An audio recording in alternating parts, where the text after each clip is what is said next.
debut of LAFC, led by veteran coach Bob Bradley. The chase is on for Elliott up against Villa. Villa won that chase and goes for goal. Oh, I say he's done it! There's Altidore now. Josie Altidore!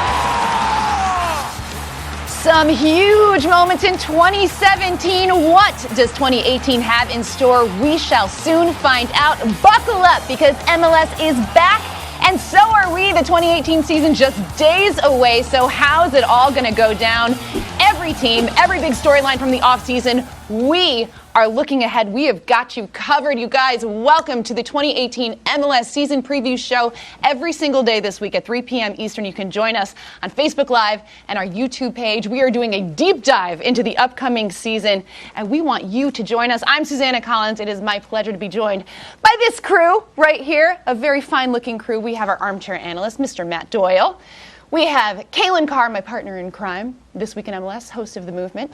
And, of course, Andrew Wiebe, host of Extra Time Radio. Guys, so good to have you here.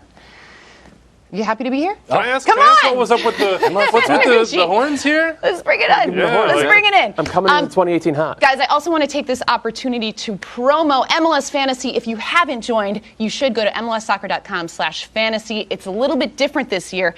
2 different seasons, one before All-Star and one immediately after. So it's going to be fun. We're mixing it up a little. Also, Yeah, we're making it easier for people. Yes. We're also giving out a lot of prizes. $2,000. Yeah, that's cool. That's great. But Extra Time Radio is giving out T-shirts, Doyle. So join our league. See if you can beat the experts. Kaylin, don't smile. We're bringing you in, man. You got to go 1v1. T-shirts, did you say? Yeah, man, designer guys, also, apparel. remember to download the MLS app. You can get all of your highlights, in-depth analysis, more content from this group right here. You don't want to miss it. Do it right now. You can download that in the App Store or on Google+. But right now, let's get into it, guys. Some big off-season storylines to dive into here. And the first one I want to get to, crazy influx of money coming into the league. And Matt Doyle, I know you've got something to say about Dollar this. bills.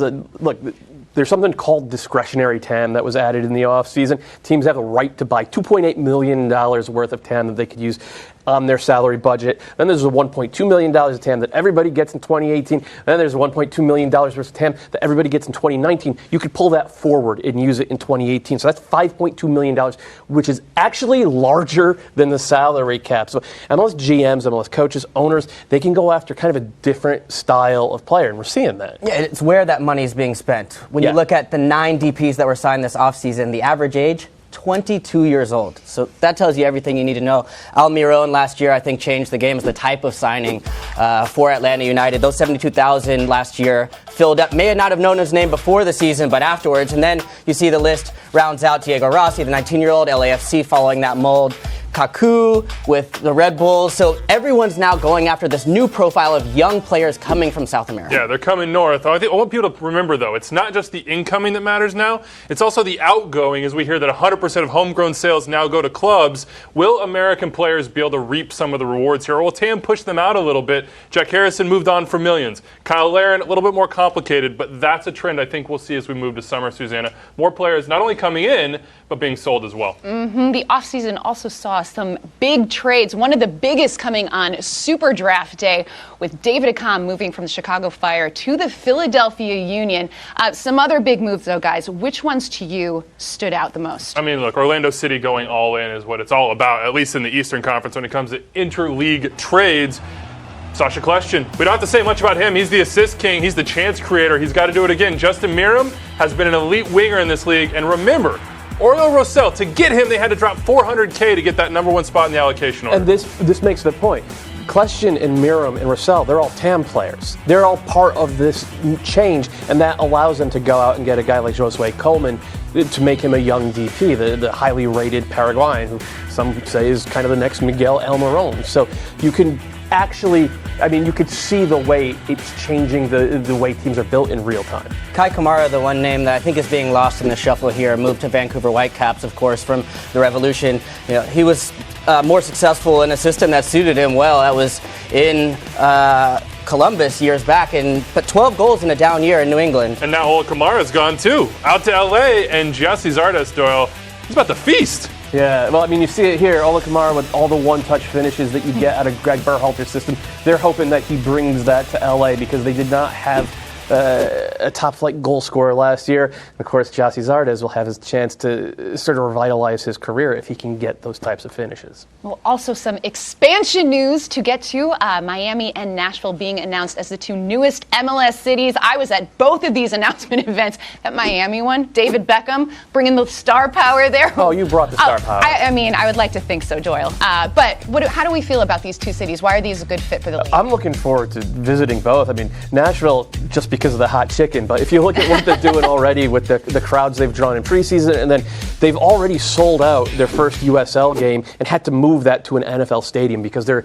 expecting over like 25, 30,000 people there. It feels like the next Atlanta. And as for Miami, people will say it's the capital of Latin America.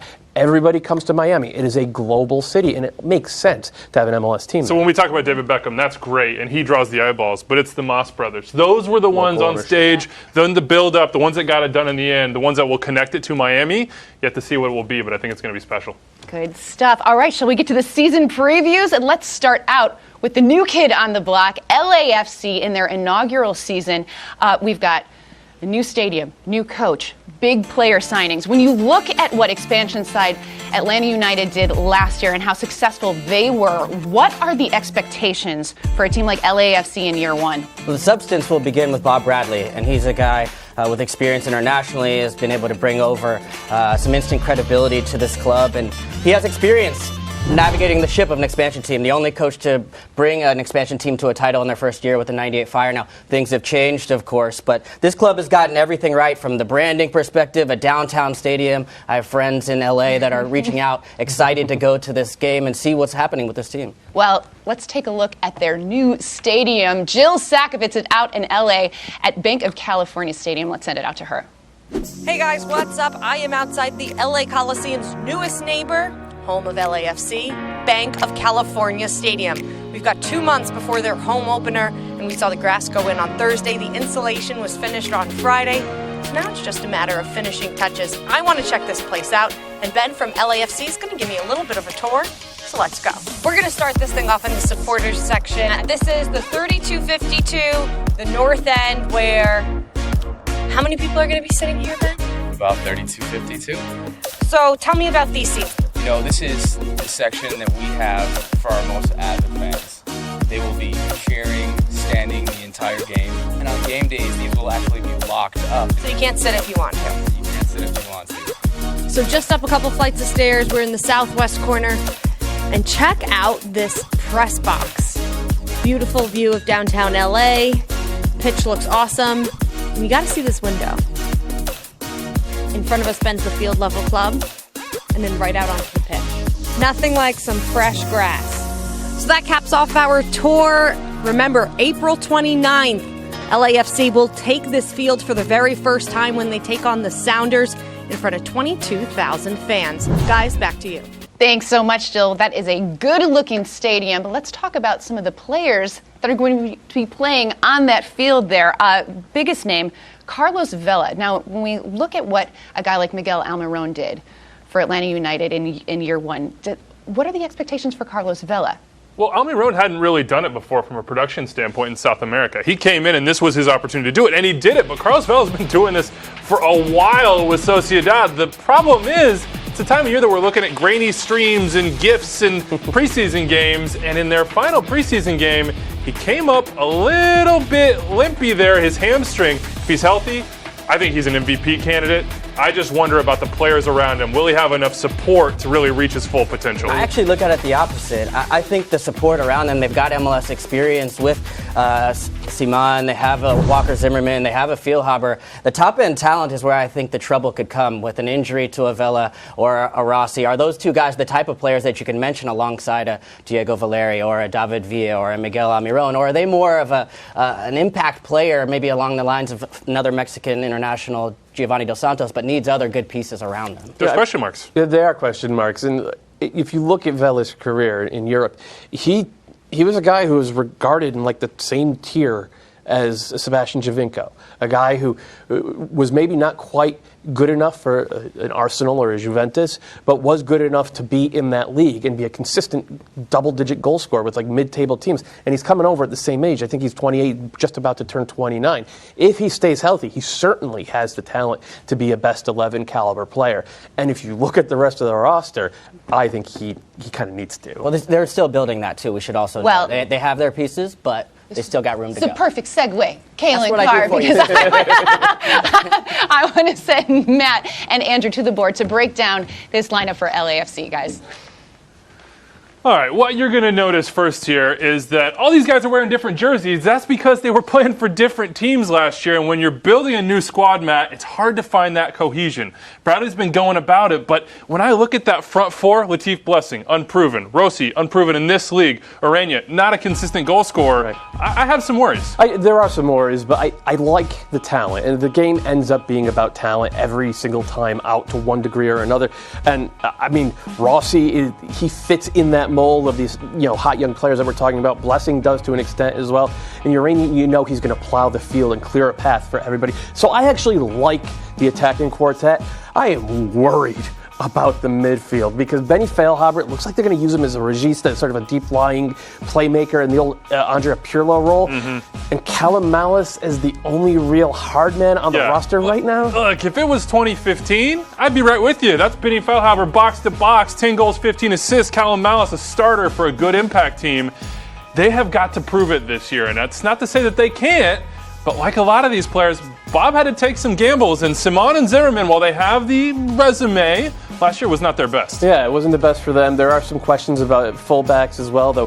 When Steven Beitashour and Jordan Harvey are there, that should be a strong spot. And as Kaylin said before, we do expect more signings to come, but it feels weirdly incomplete for where we are in the preseason. How are they going to play? What have you seen in the preseason? What's the style? It's been mostly a 4-3-3 or a 4-2-3-1, if you want to call it that. And it has been Feilhaber playing deeper and Vela sort of playing underneath the forward. But we haven't seen a lot of them in preseason. They didn't broadcast many of their games at all. We had the one on Sunday against Sacramento. And by the way, Walker Zimmerman didn't play in that game. So there's some weird stuff going on with LAFC, but Bob Bradley's done it before. He thinks he can do it again. This is not 98. Do not doubt Bob. He looks to be going with Tyler Miller as his starter at goalkeeper. They picked up the young Honduran.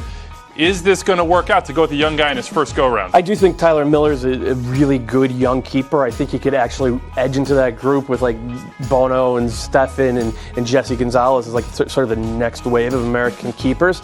But like you said, he hasn't done it before. He's unproven. And with everything else on this team that's unproven, they're just it doesn't feel like Atlanta. Atlanta last year had. It was almost overwhelming how put together that roster was. LAFC are more like Minnesota, except with a couple of pieces of top-end talent that just can overwhelm you. Of course, summer window is coming very soon, sooner than you would imagine. LAFC trying to make some history in year one, Susanna. All right, well, for more on this LAFC squad, let's send it back out to LA with our Jillian Sakovitz. We got a chance to catch up with Bob Bradley following their final preseason match last night, and he said that he is very pleased with the way veteran players have really stepped into leadership roles and set a good tone for some of these younger players. I think in preseason you can only go so far. Don't get enough. You try to make the most out of every match and take things that you work on in training and see what they look like. We're good. I think it's never easy when you put together a group of guys that come from all different backgrounds, all different places of the world. And so it's been a challenge for the first 6 weeks to put a good team together and build chemistry right away. But we've done a really good job of building that off the field chemistry that will transfer on the field. All of the vets have been very important for us because we're a new team and everyone has to know each other, and the vets have been determining for that. And I mean, Laurent, Carlos, Benny, Beta, Jordan, they've all helped everyone within the group. We're going to get there, and I think we have a really talented group that can become one of the top teams in the league. All right, well, Miller said it. Thinks they can be one of the best teams in MLS. But what do you guys think? I want some predictions. Can this team make the playoffs in year one? I'm going to say no, but never bet against Bob Bradley. What I'll also say is I think the second half of the year is going to be a lot kinder to them than the first half. Yeah, I alluded them changing the roster, making additions. That can always change the picture. But last year, two teams that didn't make the playoffs, LA Galaxy and RSL, I think they take the spot, LAFC just outside. Yeah, I'm going to go no as well. I don't think they're anywhere near complete yet, and they're going to have something big happen at midseason to even be competitive. All right, well, let's move on to last year's expansion side, the darlings of MLS, we'll call them, Atlanta United. And, of course, the big storyline for them in the offseason was the record-breaking signing of Ezequiel Barco, the 18-year-old Argentine. $15 million. That is a lot of cash. How does this deal get done, Andrew? A cream, a lot of time, a lot of effort. You put that money on the table and you see what happens. In this case, it got done after a lot of back and forth. Ezequiel Barco comes in to what I think is a great situation for him. One of the best young players in South America, one of the best young players in the world. But he comes into a team where he's fourth fiddle. He can be Yamil Assad. They're looking at Almiron, they're looking at Joseph Martinez, they're looking at Tito Villalba, and he can just kind of coast, take players on 1v1 and do something special. Just as context, he's ranked 17th out of 100 of teenagers in the world by 442. So this is a real talent and a guy they're building for the future. Atlanta United couldn't get scarier in the attack. You thought, well, this guy makes them more scary. Well, Ezequiel Barco, not the only guy that they brought in. Also the addition of Darlington Nagbe, Franco Escobar, but they also lose some guys like Yamil Assad, Carlos Carmona. For you, Doyle, what are some of the biggest additions, subtractions for this team? It's Carlos Carmona, and Carlos Carmona. He's the guy who did all the dirty work in central midfield and won the ball and got it to that attack in good spots and quickly. And Darlington Nagbe is going to take that spot. He's a different type of player. He doesn't make it miserable to play through central midfield. Carlos Carmona made it miserable to play through central midfield. I think they have to figure that out quick. All right, Carmona's the guy that all the Atlanta United fans are clamoring about on Twitter. Replace him. Find a replacement. I want to talk to you about Darlington Nagbe, though. Matt says he doesn't have enough steal. He's not going to slow the ball down, get around it enough. Puts a lot on Jeff Larentowicz. Is it going to work out, Darlington Nagbe in Atlanta? Well, first of all, most teams, before they can even get to there, are going to be watching this. I'm going to go ahead and help you out with an arrow here. This. Yeah. All day. A lot of arrows going forward for this team. But I think Darlington gives them a piece where when they don't get out on transition, he can step on the ball, he can have some composure, and be able to facilitate the attack. You saw a lot of teams are going to try and get behind the ball with this team. Well, he's someone who can break them down off the dribble. Same with Barco. He's a guy that can create his magic, either cutting on the inside or going down the line. But this team is still built by their attack. The best defense is attack in Atlanta. But the defense is also really good as well. Third overall last year in goals allowed. Pires, he's my goalkeeper, my defender of the year, and I think Brad Guzan's in that as well. This back line, they reinforce. Garza back healthy, Franco Escobar on the right. When you look at the full package here, how do you slow this team down? What is their weakness? Well, you're going to have to try and get behind the ball. I think you're starting to see different teams that employ different tactics lining up against who you're playing against. So maybe being a lot more compact, trying to hit on the counter, drive Parkhurst and Perez out to the flanks. These guys get going forward. But it's hard because Atlanta United is going to keep going. They can win games 4-3, 5-2. They did it last year, and I expect to see the same. Yeah, the question mark comes in the summer. Will Miguel Almiron stick around for another year? Darren Eales and co. say he will. They'll go after MLS Cup, Susanna. Woo! We shall see. Well, Doyle, we talk about. I mean, this is one of the most dynamic attacks in MLS. If they are able to all stay together, are they going to be even better this year than they were last year? They have a chance, but I don't think so because Joseph Martinez was superhuman last year. He set the MLS record for goals per 90. I think it was 1.3 goals per 90, which, I mean, only two other people have ever been over 1 goal per 90. He's not going to hit that again. It's just not sustainable, and we started to see that down the stretch. I still think they will be one of, if not the best attacks in the league. I do not think they will be better than last year. Partially because of that, partially because they've been scouted. There's a lot of film on them now. People know, okay, they're going to throw those fullbacks up, and we're going to punish the hell out of them when they do. And we started seeing that near the end of the year as well. That goals per 90 was because he was hurt half the year. Still played 1,600 minutes, dude. I mean, 19 goals in 1,600 minutes. Look, but what if he plays all season? And you mentioned them being scouted. look, Tata had all season to develop Plan B to work through that, and I think that's largely what Nagbe and Barco are. Guys who can be a little bit more direct 1v1, aren't so reliant on that flowing counterattack. This team is scary. Let's also mention Gressel and Andrew Carleton. Some nice pieces off the bench as well. I think Tata didn't use all those weapons last year as much as he could. He learns that lesson now. All right, so prediction time. If this unit is all able to stay together, what's the ceiling for Atlanta United? Championships. MLS Cup. Yeah, plural. They could win the Shield. They could win MLS Cup as well. This is a team, I think, mostly built for that. Almiron leaves in the summer. No chance at MLS Cup. That's the difference. Chance? He's my pick for MVP. But if he leaves in the summer, they're just going to go out on the market and they'll buy another Almiron. That's tough to do. I don't think this is a treble team, but I do think this is an MLS Cup team, very top of the line, a team that could make history in a lot of different ways. Well, certainly one of the top teams in the East, but in order to get to the pinnacle, you're going to have to knock off the Giants, and that is TFC, obviously our MLS Cup champions. They're coming off a historic season. They win the treble, best record in MLS history. And this is a team that doesn't look like they are about to slow down in 2018. No, they reinforced. Here they are hanging up the supporters' shield. Yep, that's cool. We'll go get 2 more trophies. Their calling card last year and what made them so special, apart from the talent, because they got a lot of it, is their ability, games 1 through 34, to stay locked in. They maybe had one blip. The big question mark for them is, can they do it 2 years in a row? Can they do it with CCL and perhaps Tigres coming down the pipe? I mean, it's called the disease of more, right? Pat Riley wrote about it almost 40 years ago about those great Lakers teams, and almost every champion in every sport has some level of drop off the following. I mean, 2015 Timbers won MLS Cup, didn't make the playoffs in 2016, and I feel like TFC are built to avoid that. I think they're like psychotic about bringing it for the full 90 every time. That was the story of MLS, is parity. And this team is challenging that notion, going out and setting records and doing it year after year. And it's partly the ambition of the club and that psychology. And this team now with CONCACAF Champions League, no World Cup, obviously, for these teams, can focus on the club. They have the motivation going into the season as well. And maybe that 15 Timbers team might have been able to sit back and say, I don't know if we can invest. I don't know if we can go somewhere else. This team has. Okay, well, let's talk about some of the roster moves that we saw for TFC in the offseason. They lose Steven Betishore, Raheem Edwards, Benoit Giroux, but then they pick up Ayo Akinola, Aher Akeche, I think I pronounced that right, and then they get Greg Vanderwiel from the Netherlands. What do you guys think? Well, Susanna, we talked about this team and, of course, have sung their praises. But, Matt, this might actually be a chance to take a new look. They may be making some changes to their formation. Yeah, I think it's fair to say last year they won the Supporters' Shield and Canadian Championship in a 3-5-2.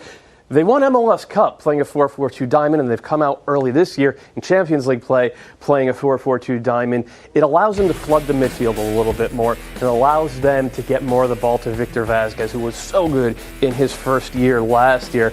There's a lot to like about this. Yeah, three-headed monster, that's where it's always going to start up top. And then this diamond in the middle, as you're describing, you have trust that they're going to have the ball, which is going to allow Justin Morel to continue forward on the flank. And then Vanderwiel steps in for Betishore, who's gone to LAFC now. This team really has built depth, and any sort of weakness that people could ask of them, they now have depth in multiple positions because they're going through so many different competitions. Yeah, and that was their calling card last year. They have depth and difference makers almost everywhere. Do worry a little bit about left back behind Morrow, but it's kind of a mild concern compared to everybody else. Well, Andrew, there's a word that keeps standing out here, depth. Yeah. Talk about the depth of this TFC team. So when you have that much depth, what are the challenges that you face? Quality depth. That's the key as well. I think the challenges really are their own expectations. I think what they put on themselves is bigger than what any other challenger is going to bring to them at this point. This is a team that could go do the treble again. They could go do CCL. It's a tall mountain to climb, maybe Tigres on the other side, but they can make history. So how do they deal with that burden? All right, well, let's take a look inside the Audi Player Index, and that is Sebastian Giovinco. He was the Audi Player Index winner in 2017 for the second year in a row. So let's see how he was able to do it again. Let's send Matt and Kalen back to the board, guys. Thanks, Susanna. TFC happy to trade personal accolades for team trophies last year, but Giovinco has to get the award for last year's Audi Player Index, and this is a piece of why. You see him flare out to the sideline because he knows that's where the defenders ain't. And, of course, he drags defenders with him, and that opens up space for Jozy Altidore. Giovinco's ability to make a great run, hit a telling pass, and of course, the ability of his teammates to finish. He's been the best player of the year in the league for 3 years. He's going to be the best player again for this year unless he gets hurt. Yeah, he's able to drag people defensively to different parts of the field that they feel uncomfortable with. And then here, if you lose sight of him for any minute, the attention goes to Vasquez. This is not a picture you want to see or you drop on the board. Lonely sights there for the defender. No defender in the world wants to try to defend that. By the way, decent ball from Victor Vasquez, too. Toronto FC have a lot of weapons, but it's Sebastian Giovinco who's the main guy. Susanna, back to you. Sebastian Giovinco. Okay, so prediction time. Oh, boy. Can they continue this dominance, or will the fact that they are playing in Champions League, will that affect them? Might they come back down to earth? No, short story, they're going to continue their dominance. It's just a question of what they win this year. I think they have to be MLS Cup favorites. I think maybe Supporters' Shield's up in the air. They got that one last year. CCL, if they advance, that gets more complicated, but there's one goal. It's CCL. Right now, go make history. Go be the team that did it. And if they do win CCL, it means they have to go through Tigres, which would be, they're the best team in North America. So you want to lay down a marker, Toronto FC, go do that. But this is a championship team regardless. All right, well, another team that will be trying to knock TFC off the top of those Eastern Conference standings, that's NYCFC, and they had a heck of a busy offseason. And Weeby, I know that you feel very strongly about what they were able to pull off in the offseason. You like it, right? I do, I really do. We talked to Patrick Vieira at the Combine, and he straight up told us, the old way we had didn't work. The Pirlos, the Lampards of the world, we got to go younger. We've got to get more athletic, and they've got to get more scoring and depth on the wings, which I think they got despite the fact that Jack Harrison is gone. But ultimately, David Villa, baby, it comes down to having the best player perhaps in the league outside of Sebastian Giovinco. I think he's the MVP this year. If he goes far, they will go far. All right, so they lose Jack Harrison. They bring in Jesus Medina to kind of fill that spot. What do you think of some of these roster moves? Which stands out to you? Well, there's some good ones here. You see Medina is probably going to be the headliner going forward. Tinnerholm from Scandinavia coming over at right back as well. They've got depth in different positions. Yango Herrera is a perfect illustration of what Weeby was talking about. That transformation from Pirlo out and Lampard before him. He's a 20-year-old Venezuelan, ranked really highly as well from the Man City system, loaned over. This team has been able to really utilize it as far as selling Harrison, but bringing in young, talented players as well. All right, well, let's take a look at the rest of this NYCFC lineup. We've got Matt and Andrew at the board. TFC have quality depth, so do their rivals New York City, Matt, and they're trying their best to do it in the fall, but maybe in the regular season as well. When you look at this team, I'm going to start you on the back line because we know the attackers. Tinnerholm comes in, Matarrita is healthy, Cayenne's played every minute last year. This is a good squad. Yeah, just draw the arrows because these two fullbacks in Patrick Vieira's system are going to get forward. Collins was, I think, the most underrated center back in MLS last year. Chanot, when he and Chanot played together, they were really, really good. And now this team is deeper on the back line as well. Ben Sweat can play, Saad Abdul Salam. They have a couple center backs they brought in as well. The midfield might be even better. When these three guys were clicking, Ring, Herrera, and Morales, they were neck and neck with Toronto FC. Now the question mark is, outside of Rodney Wallace, these new wingers, what do they get from them? They need production. That drop-off at the end of last year is really what hurt them going into the playoffs. This team, though, quality, going to challenge Toronto FC here in 2018, Susanna. Well, talking about quality, one David Villa, we have to mention this guy, the ageless wonder, Kalen. Question for you. Do you think that age will eventually catch up to this guy, or are we just going to see more of the same? No, I actually think there's an outside chance he could be involved in the Spanish national team. But this guy is incredible. He's the one guy that I would choose to watch or pay money to watch in MLS. Doesn't want to come off the field. 90th minute, gets subbed out. He's disappointed. Scores goals for fun. Sets up his teammates. Does everything. He really is. He needs a championship to go down as the best DP ever or up there. But out short of that, he's a joy to watch. All right, prediction time. Best or worst case scenario for NYCFC? Andrew, go. Best case scenario? Supporters Shield, going far in the playoffs, maybe lift an MLS Cup. All these signings work out. Patrick Vieira looks like a genius. Claudio Reyna as well. Worst case scenario, some of the signings don't hit and they fade in the fall again, and we're saying the same thing for 3 years in a row. Best case, I agree. Worst case is David Villa gets old. That's it. Because the one area they don't have depth is behind him. And even if you have a depth forward, it's not going to be David Villa. He needs to fight off Father Time another year. Ton of potential, but I worry about this team in the playoffs. They still want to play out of the back and through the midfield. A little bit of naivete. I've gotten smacked in the last 2 rounds of the playoffs last few years. So tight field in the playoffs. They have to figure out that formula for the playoffs. Gentlemen, great stuff. You guys, thank you so much for watching. That is going to do it for today. Reminder, join MLS Fantasy. Go to MLSsoccer.com/fantasy. 2 separate seasons. Then we also have the MLS app that you should download for analysis, highlights, all of that stuff. Also, Match Day Central starting this weekend. We are going to be breaking down all the games, all the highlights. You don't want to miss that. And of course, join us the rest of the week, 3 p.m. Eastern, Facebook, YouTube. Get in those comments. And on Friday, guys, dress for MLS. See what jerseys we're going to be wearing. I got something special. We're going to get all swagged out, and you should too. Hit us up in those comments. Let us know what you think. We'll see you real soon.